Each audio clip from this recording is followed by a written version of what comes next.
Hi there. I'm going to read you a little something from a novel called The Painter by Peter Heller. Nobody, not even artists, understood art. What speed has to do with it, how much work it takes, year after year, building the skills, the trust in the process. More work probably than any Olympic athlete ever puts in because it is 24 hours a day, even in dreams. And then, when the skills and the trust are in place, the best work usually takes the least effort. Usually. It comes fast. It comes without thought. It comes like a horse running over you at night. But even if people understand this, they don't understand that sometimes it is not like that at all. Because the process has always been craft, years and years, then faith, then letting go. But now, sometimes the best work is agony, pieces put together, torn apart, rebuilt, doubt in everything that has been learned. Terrible crisis of faith, the faith that allowed it all to work. Oh God, and even then, through this, if you survive the halting pace and the fever, sometimes you make the best work you've ever made. That is the part none of us understand. The reason people are so moved by art and why artists tend to take it all so seriously is that if they are real and true and they come to the painting with everything they know and feel and love and all the things they don't know, and some of the things they hope, and they are honest about them all and put them on the canvas, what can be more serious? What more really can be at stake except life itself? Which is why maybe artists are always equating the two and driving everybody crazy by insisting that art is life. Well, cut us some slack. It's harder work than one might imagine and riskier and takes a very special and dear kind of mad person. I was zipping through this novel and I came across that section and I was just like, oof, like it punched me in the side of the head. And I've had a Kindle for about a year and a half now and I really like it. I guess I never paid attention. When I got to that section and then I went to highlight it and save it because you can do that, I actually looked close and there's like some annotation in there that says it's been highlighted like basically, well, let me see, I'll tell you. Let me go back a couple pages here. It's been highlighted 362 times, which seems like it'd be more, but that's a lot. But I'm sure this novel's been read a whole ton of times. Peter Heller, I had just read another novel of his called The Dog Stars that Danny had bought, and then I'm like, oh, that sounds interesting. So I started reading it. And then I realized, oh, it's about to be a movie directed by Ridley Scott. That's pretty dope. And I freaking loved that book. And then I'm like, I got to read something else. So I just went on Kindle and, oh, The Painter, I'll read that. Why not? Loved it maybe more, just breezed through it. Finished that a couple days ago. Now I'm on to the third novel from Peter Heller. I'm reading one called Celine. I've really just started it, but it's on chapter 4 or something. But it's totally different than the other two in just even in the narrative style and everything. But anyways, I read that and I highlighted it and saved it. And then I was sitting there thinking about it and everything that it means. And I just thought, well, maybe that's something I can talk about on the channel. I haven't talked about, this is kind of a loose series that I call Feed Your Mind because it's important, you guys. It's important. It's important to put in if you want to put out. Do you know what I mean? It's like for me, it took me a long time to realize this. I've talked about this before. I'm going to talk about it again. I'm going to talk about it again because I need to remind myself. It's like for me, if I want to do good creative work, whether it's photography, whether I'm trying to write a screenplay, anything I'm trying to do, I need to be reading, not just looking at screens. Like, either read a book or the Kindle's pretty close to a book. It's not like a regular screen. It's kind of flat. So it sort of works.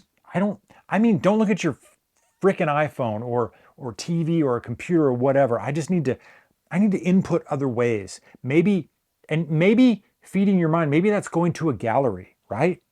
Maybe it's going to watch an opera. Maybe it's watching people dance. Maybe it's listening to some live music. Music does a lot for me. Putting music in, just those vibrations of sound waves and things. Lyrics, melodies, just rhythms, all of that. It just loosens things inside of you, right? It loosens all this stuff that's in there, or it opens portals and it allows things to come through you in your unique way. The other thing that I have to do is physical effort. That's why I do trail running. I'll hike the hills around here in Santa Clarita where I live. All those things, because when I, right when it starts to really suck and I reach a high level of kind of like suckness where I'm like, can't wait for this to be over. But then eventually I get into kind of a rhythm and my conscious mind shuts off and the unconscious comes out. And I get a lot of ideas.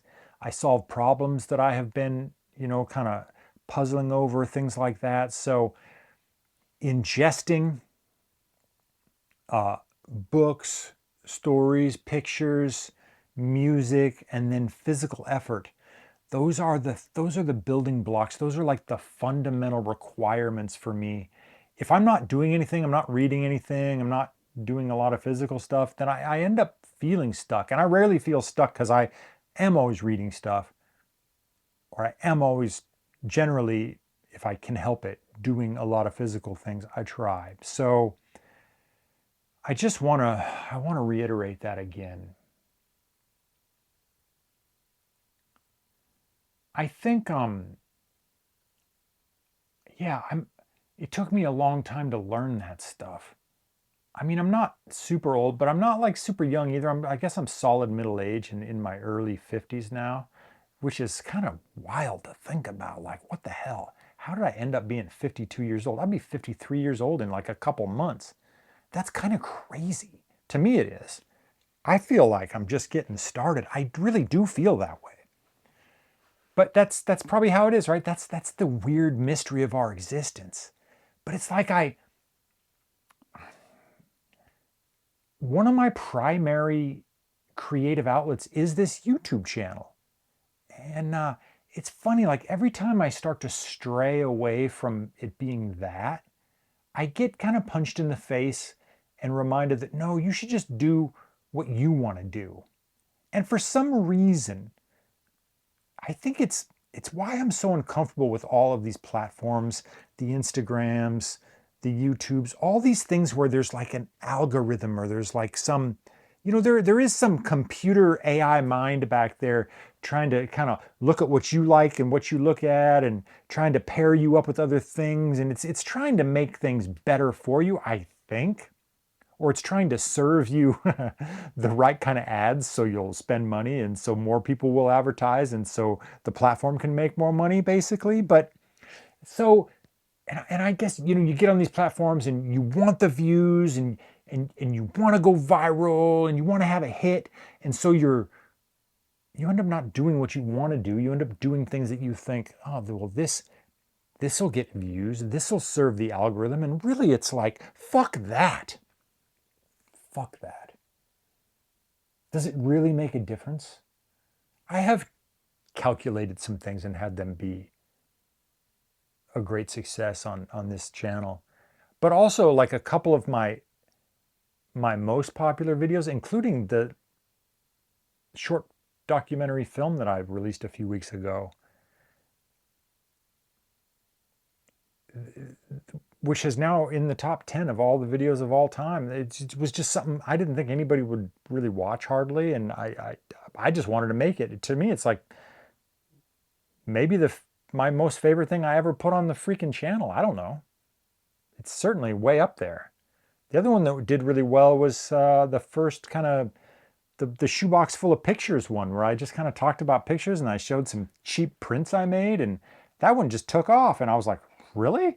Awesome. Because I liked it. I just didn't think anybody else would. And it's like, in terms of being an artist, being creative, having output, I keep needing to be reminded that I should just do whatever the fuck I want to do. Yeah. And oftentimes, I think that I need to do something else. Or maybe, much like Charlie says in the doc I made, maybe I just don't have the courage to do what I really want to do. Or maybe I don't want to be disappointed by less views, so I'm pandering to some system that I don't really even freaking understand. That's pretty lame. I don't know. This stuff's on my mind too. Love to hear your thoughts. I guess the long or long and the short of it, is that I think I've said this before, but I need to just buckle down and really just do the kind of crap that I want to do.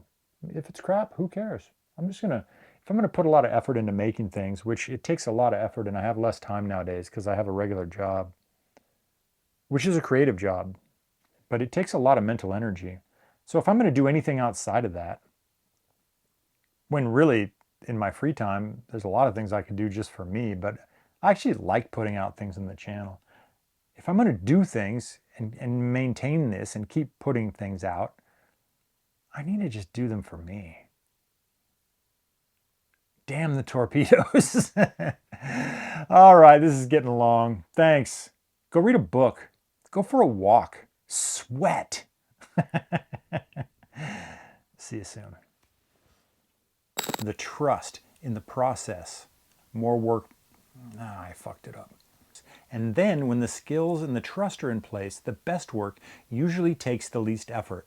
Usually. Oh, dude, what the hell? The trust in the process. More. Fuck, man. Fuck. Usually takes the least effort. Usually. It comes fast. It comes through thought. It comes like a horse. More work probably than any Olympic athlete ever puts in because... Fuck, man. Fuck. Hi there. I'm going to read you something from a novel called The Painter by... what the hell?